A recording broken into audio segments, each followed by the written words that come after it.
کابینہ نے آئی G police کلیم امام کو ہٹانے کی سفارش کر دی۔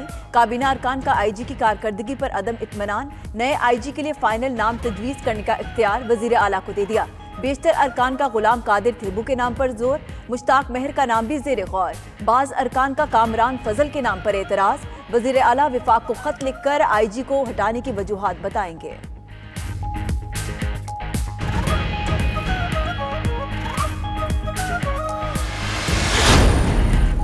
کلیم امام کے خلاف ڈسپلنری ایکشن بھی لیا جانا چاہیے۔ سندھ کابینہ اجلاس کے بعد وزیر اطلاعات سعید غنی کی میڈیا کو بریفنگ، وہ رولز کی خلاف ورزی کرتے رہے، غیر معمولی بیانات دیے۔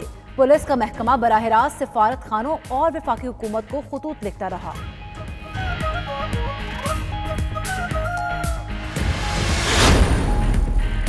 حکومت پیسے لے کر دیتی ہے نوکریاں، اپنے نے ہی گرا دی نشیمن پر بجلیاں۔ پی ٹی آئی رکن سردار ریاض نے قومی اسمبلی میں کہا، ریلوے میں راجن پور سے 21 نوکریاں فروخت کی گئی، 1.5 لاکھ میں نوکریاں بیچی گئی۔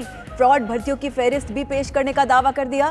ادھر پارلیمانی سیکرٹری فاروق حبیب کہتے ہیں، میرٹ کی بنیاد پر نوکریاں دی، ثبوت ہیں تو سامنے لائیں۔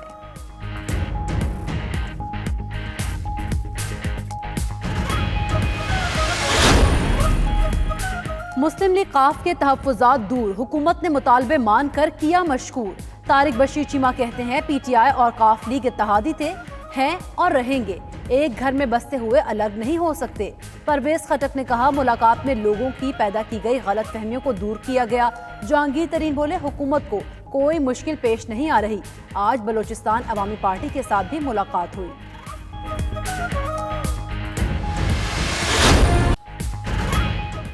چیف الیکشن کمشنر کے تقرر کے معاملے میں پیش رفت، پیپلز پارٹی نے سابق اٹارنی جنرل عرفان قادر کا نام تجویز کر دیا۔ مسلم لیگ نون نے عرفان قادر کی حمایت کا عندیہ دے دیا۔ ادھر الیکشن کمیشن کے 2 ارکان کی تعیناتی کے لیے اسلام آباد ہائی کورٹ نے حکومت کو مزید 10 دن کی مہلت دے دی۔ چیف جسٹس اطہر منالہ نے ریمارکس دیے کہ پارلیمنٹ کا معاملہ عدالت میں آتا ہے تو پارلیمان کی بے توقیری ہوتی ہے۔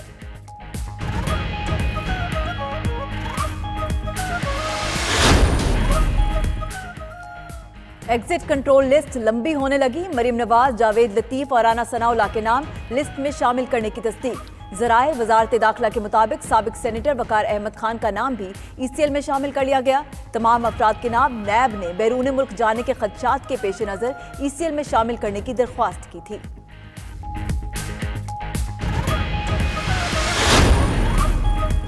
مریم نواز کا نام ای سی ایل سے نکالنے کی درخواست، لاہور ہائی کورٹ نے وفاقی حکومت سے جواب طلب کر لیا۔ عدالت نے ریمارکس دیے کہ ای سی ایل میں نام کیوں شامل کیا گیا۔ حکومت اس حوالے سے جواز تو پیش کرے۔ کیس کی سماعت 21 جنوری تک ملتوی کر دی گئی۔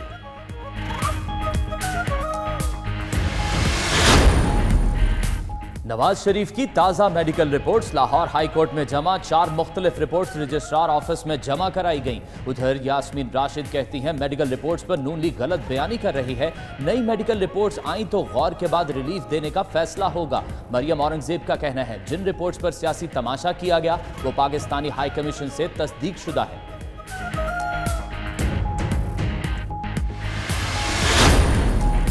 اے این ایف نے رانا ثناء اللہ کی ضمانت کے خلاف سپریم کورٹ سے رجوع کر لیا۔ موقف اپنایا کہ قانون کے تقاضوں کے لیے رانا ثناء کی گرفتاری درکار ہے۔ لاہور ہائی کورٹ کا فیصلہ کل عدم قرار دیا جائے۔ ادھر ڈی جی اے N F major general Arif Malik کا کہنا ہے کہ اگر معاملات حل سے چلتے ہیں تو عدالتوں کو تالا لگا دیں یا پھر اب معاملے کی لاٹری ڈال دیں۔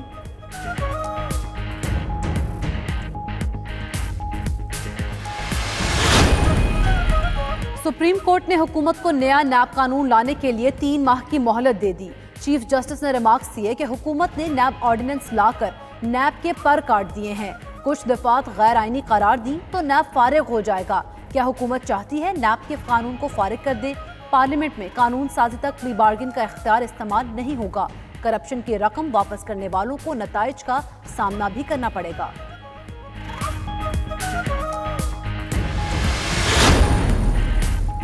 نیب نے ترمیمی آرڈیننس کے باوجود حکومت کے لیے خطرے کی گھنٹی بجا دی۔ مالم جبہ سکینڈل میں وزراء اور بیوروکریٹس کے خلاف کارروائی کا فیصلہ، معاملہ ایگزیکٹو بورڈ کو ارسال کر دیا گیا۔ آئندہ اجلاس میں ریفرنس کی منظوری کا امکان۔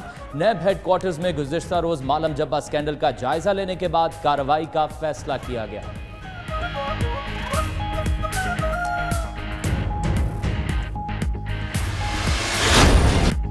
कराची में आटे का मसनूई बहरान, दुकानदार मनमानी कीमतों पर आटा फरोख्त करने लगे।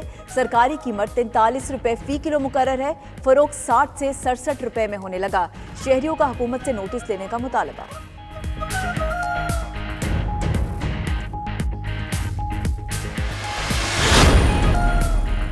पाक बांग्लादेश T20 सीरीज कौमी सिलेक्शन कमेटी ने मुशावरत का आगाज कर दिया।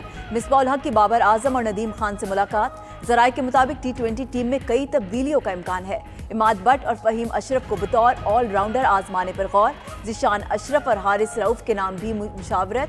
सरफराज अहमद की वापसी भी मुतवक्किल। स्क्वाड का ऐलान कल किया जाएगा।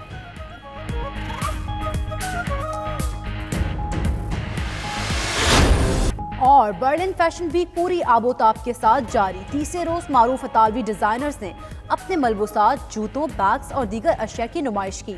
हॉलीवुड की कई अहम शख्सियात ने भी शो देखा। मॉडल्स ने मौसम सरमा और खज़ां के दीदाजेब मलबूसात पहनकर रैंप पर वॉक की।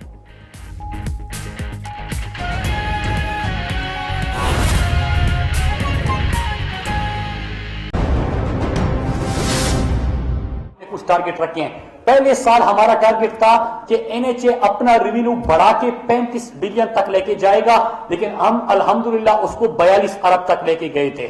और अभी हमारा टारगेट था 55 बिलियन, उसको हमने रिवाइज किया। इस साल हमने 60 बिलियन तक इंशाल्लाह इसको लेके जाना है। अभी तक हमारे 16 महीने के अंदर 25 अरब 80 करोड़ एनएचए की रेवेन्यू में इजाफा हो चुका है। 11 अरब 90 करोड़ हम रिकवरी कर चुके हैं। प्राइम मिनिस्टर की विजन के मुताबिक जो पाकिस्तान का सबसे बड़ा पब्लिक प्राइवेट पार्टनरशिप का प्रोजेक्ट इस साल शुरू होने जा रहे 2 महीने बाद हैदराबाद सक्कर, वो भी इसी मिनिस्ट्री के अंडर होगा इंशाल्लाह। और ये पाकिस्तान का सबसे बड़ा पब्लिक प्राइवेट पार्टनरशिप का प्रोजेक्ट होगा। सीपेक के जो प्रोजेक्ट्स हमारे पास थे वो हमने टाइमली कंप्लीट कर लिए और मगरबी रूट का हमने आगाज कर लिया। इसके साथ साथ अपनी इदारे के अंदर बेहतरीन गवर्नेंस के जरिए यहां पे मेरिट के लिए जो कोशिशें की गई, जो ई टेंडरिंग या ई बिलिंग की तरफ हम गए, तो ये एक आगाज था, क्योंकि प्राइम मिनिस्टर साहब की विजन थी, उनकी सोच थी कि हमने इदारों को अपने पांव पे खड़ा करके, हमारा क्या विजन है। मैं हमेशा अपनी मिनिस्ट्री को कहता हूं, एनएचए को कहता हूं कि 100 बिलियन हमारा टारगेट है 5 साल में, कि हमने जो आखिरी साल इंशाल्लाह हमारा होगा उसमें हमने 100 बिलियन का टारगेट अचीव करना है। मतलब ये कि माजी में जितनी सड़कें बनती थी साल के अंदर, जो बजट एलोकेशन होती थी वो बजट एलोकेशन ना हो, एनएचए खुद अपने पांव पे खड़ा हो और वो खुद अपने पैसे लोगों के लिए सड़कें बनाए। तो ये हमारा विजन है और जो हम जिस डायरेक्शन में जा रहे हैं इंशाल्लाह इसको हम अचीव करेंगे। मैं दूसरी चीजों के ऊपर भी बात करूंगा। क्लाइमेट चेंज के पास जो प्राइम मिनिस्टर का एक clean and green Pakistan project है, उसके ऊपर कामयाबी से जारी है। ये भी प्राइम मिनिस्टर के पहले जो 5 बड़े प्रोजेक्ट्स हैं उनमें से एक है। हम सब ने मिलकर इसको कामयाब बनाना है, जहां पे स्कूलों के अंदर, यूनिवर्सिटीज के अंदर आप घर घर जाके मीडिया के दोस्त इसमें अपना हिस्सा डाल के ये कैंपेन करें, क्योंकि हमने इससे तो आपकी शायराई भी खूबसूरत लगेगी।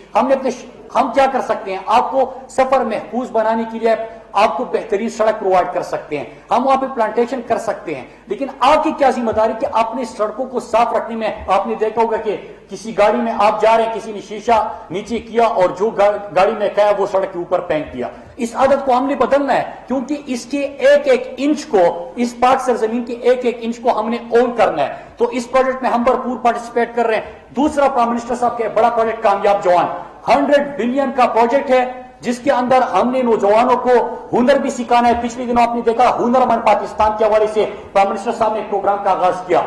हुनरमंद पाकिस्तान का मतलब कि हमने अपने नौजवानों को टेक्निकल एजुकेशन देनी है, उनकी स्किल डेवलपमेंट करनी है और उनके लिए रोजगार के मौके मुहैया करने, और नौजवानों को कर्ज भी इस अंदाज से देने हैं कि वो बजाय वो खुद अपना कारोबार शुरू करके अपने साथ कई और लोगों का घर भी आबाद करे और उनको भी नौकरियां दे सके। तो एक ये प्रोजेक्ट है।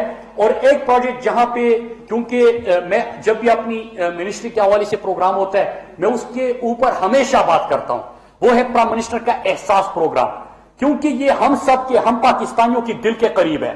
हमारे पाकिस्तान में अगर कोई चीज लैक करती थी, हुक्मरान आपने देखा कि अपनी जाती मफादात के लिए यहां पे बड़े बड़े मोहल्लात में रहते थे, 5-5 के ऑफिस रखे थे,